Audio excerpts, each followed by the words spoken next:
A man convicted of killing a Durham nurse will now spend at least 24 years behind bars. James Gomez pleaded guilty this week to killing nurse June Akundi in October 2022. CBS 17's Gilad Malamed is live for us tonight in Durham with how the loss continues to have an impact on the healthcare community. Gilad.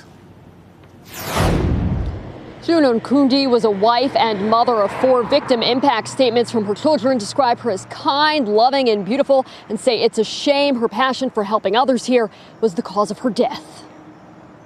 June Akundi was killed doing what she loved, caring for patients with mental health needs as a nurse at Freedom House Recovery Center. James Gomez pleaded guilty to second-degree murder this week. The Durham DA says witnesses saw him standing over Akundi, stabbing her with a knife. We were heartbroken and still are heartbroken with this story. Tina Gordon is the CEO of the North Carolina Nurses Association, where Akundi was a member. It's a sad story, but it's also a familiar story.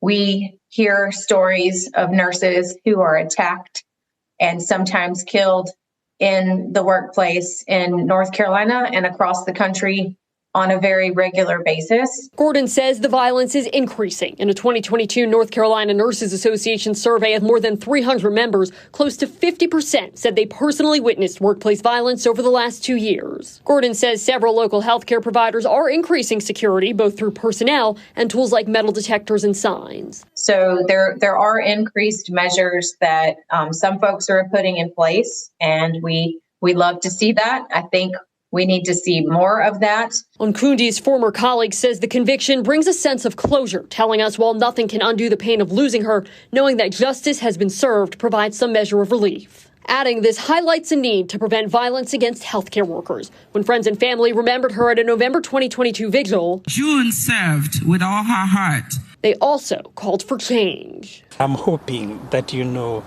our death is a wake-up call, that more needs to be done. The Durham DA says Gomez told law enforcement officers that he was off his schizophrenia medication and that a voice inside his head told him to, quote, destroy Akundi. I asked the center here if they've made any changes since Akundi's death, and I'm still waiting to hear back. Live in Durham, Gilad Malamed, CBS 17 News. All right, Gilad, thank you so much.